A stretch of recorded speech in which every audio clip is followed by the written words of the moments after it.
Questions about A that? couple Yeah. questions, just abbreviations, it's OR and CI on the results.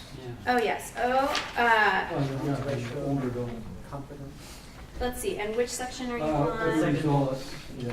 The first bullet under results. First In bullet. parentheses, Under OR, results. OR. Oh, it's an odds ratio. This Odds means ratio. that, here's what it means actually. It's a great question. It means that if you got pearls, you are 5.2 times more likely to have your depression get cut in half or better than that than somebody who didn't get pearls. So 5.2 times more. that's right. Yeah. CI? CI is what's called a confidence interval. It's just a statistical measure that tells a number cruncher how big the range is in that confidence in that odds ratio. So focus more on the OR. That's the more meaningful number. When we report these in scientific journals, we have to add that, but it's more of a statsy kind of term. Yeah. And then in the graphs, HSCL?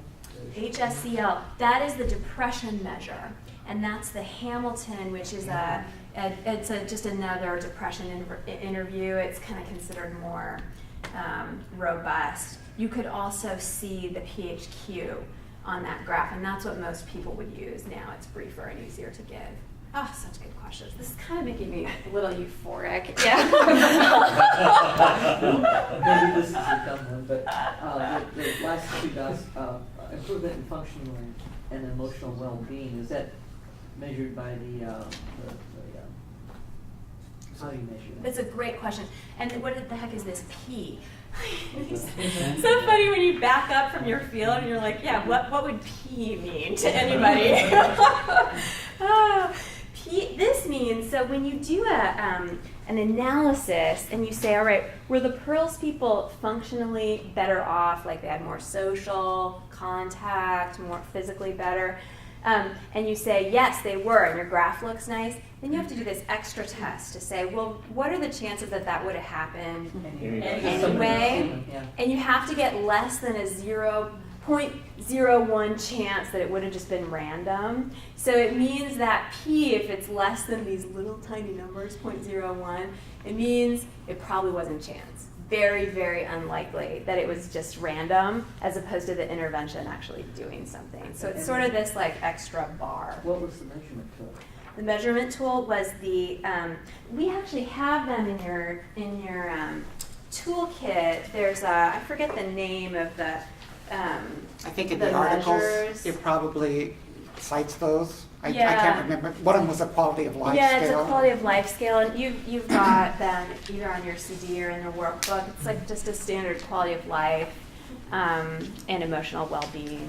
I think it's in the back of the notebook. Oh, that's on their CD. Yeah, and I'll look it up at the break so I can give you the But the name. article is Right, also- yeah. It's good to have these because if you're trying to get funding, which we hope some of you will do, because we really think this is a great program.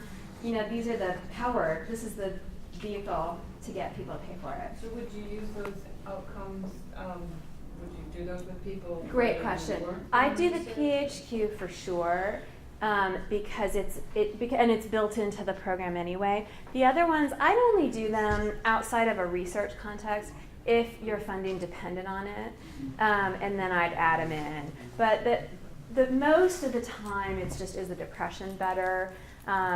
So I wouldn't necessarily add a whole bunch of measures unless you had to, or you were just really interested in looking at it. But we can get you all those. And we do have, in Pearls, there's what was called a baseline questionnaire and a final questionnaire. The baseline questionnaire includes the PHQ. It also includes some very brief, simple measurements of physical function, social activation, physical ability. And so you have kind of a pre and post test that you can say, did the scores improve at the end of treatment compared to when they started? Yeah, Which is all you've helps got good. all of it. Yeah, it's all in your CD, and I'll get the name and the page so you know where to look. But it's all, if you anything you wanted to use, you've got. But you wouldn't have to, I don't think. Yeah. The drop in depression, if I'm, help me see if I'm reading this right. At 6 months, it was like 54%, but then at 12 months, it was 42-ish. Is that Yeah. because people drop out, or why did the success drop over time? Oh, Is it, well, let's see. So Oh, we are maybe looking not. at, this is the epilepsy one you're looking at? No, no. The first one. Uh-huh. Oh, yeah. So this graph, Or is Now, that why isn't yours the beautiful measure of colors? accuracy? why is yours beautiful color? Consistent? I don't know, I God, It has the P sad. above the column. It has Yours the is P. like green and yellow. Yeah, and you're looking right here. Does this measure the accuracy of that? Oh yeah, this is a great question. Okay, so here, I want to show you with my colors because it's so much easier to see. Well, I guess we could hand out markers and they could color in the graphs, but it's just a little easier to see here. So in this first graph, this graph is saying, all right, how many people who got pearls versus the usual care? So pearls, you can't see it very well. In your graph, it's the light shade. Yeah, that's pearls, and then the other one's here. This is, okay, how many people got basically a 50% or greater drop in their depression score? And so here you see pearls, wow, they got a lot more people had this big drop. And then over time, at 12 months, basically what you're seeing here is that some of the patients got that drop decreased, so they were still doing a lot better, but some of them had a little decrease. So there were fewer people who had that big drop. But enough of them lasted over time, especially because this is without the counselor there. Yeah, exactly. So this is, from a research standpoint, it's pretty good because what you see, like if somebody went off a med or in many psychotherapy trials, we see these nice differences while we're there, and then the minute we leave, all the gains are gone. And so it's why systems don't like to fund us because they say, well, you know, I can only hire this many people to meet with therapy patients every week. So this is pretty good. But some of these green, you know, I don't know why some of these folks got a little better over time in the other group, and I don't know why that is. You just sort of see these little shifts over time. And these are 6 and Great 12 months questions. after the After the end- intervention, After yeah. the end of the intervention. After So- it's over. So not Yeah, including yeah. the time that they were Yeah, after it's actively in over. treatment, this is Yeah, afterwards. after it's over, yeah. Because they're really, the funding agencies are really interested in lasting change while we are not present. Because we are, you know, I mean, sit in a room with any of you guys, you're going to feel better. I mean, you're wonderful. I mean, really, it's. So, I don't suppose anyone's ever done any imaging yet to see if there actually is a brain change. Oh my God, Average. somebody has. Somebody It is has? Fascinating, not with pearls. But, The brain shifts. It's fascinating. Yeah. Yeah, it's fascinating. They've I'd done love it to with do it with mindfulness. pearls. Yes. They've done it with mindfulness. This is the future, is we'll have all these brain. So interesting.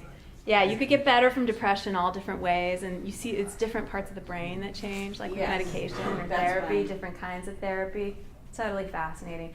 So whatever part, I mean, and our aim is, all right, whatever that part of the brain that just kind of droops and doesn't move, doesn't, you know, sort of light up in our brain scans when somebody's depressed, that problem-solving area of the brain, that sort of urge to be, attached to it, that's where we're targeting, and that's where I bet we'd see the change if we could scan it, but we haven't done it with pearls. Yeah. These studies are for dysthymia and minor depression, and I thought I saw something that also Yes. is based for major depression. It's now been published for major depression. That's the epilepsy study. And another that's one right. after that too. Yeah, that's not in that. There's another paper as well that we For can older send you. adults, Yes. so major depression, older Major adults. depression, older adults. Yeah, you've got Same the kinds clearance. of outcomes? Similar. Not Similar? quite as good, but pretty good. Yeah, we'll send you that paper too if you Yeah, want. okay, I see with epilepsy. We used to do the training and say we don't know about major depression, we don't know if it would work, but now that's been done. That was That's published really last year. important. Really Really important, important. especially with your vets. You guys Yeah. Are you really. separating out those, I mean, most people with major depression are on antidepressants and medications, but are you doing studies that show people who have other co-treatments? This group, or- you know, they were on meds or they were just on A whatever variety. they were on. We didn't Okay. control it at all.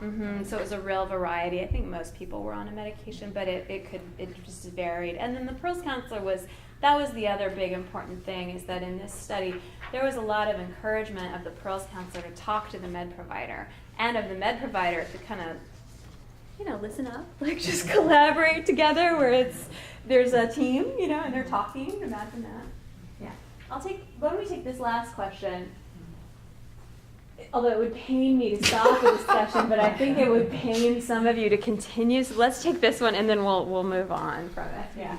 Go through this, and I'm looking at the 6 and 12 month, and Yes. after 12 months, there's a drop. Yeah. Would it be prudent to go back after 12 months and do a cycle 2 with these people? Wouldn't it be? Oh, now this is like a booster. Yeah. To get the funding to do that over time, like what if we did like a session or 2 ongoing, which is possible in a lot of agencies. Could we prevent depression for a lifetime? I don't know. These studies usually get funded for a year or 2, and if you can do this kind of follow-up, you're lucky. So I don't know, but I would, now, this is just my clinical experience, I think if you can do that, it's really wonderful. Just like a little infusion, a little shot in the arm, of problem solving. Yeah. All right. So the question is, should we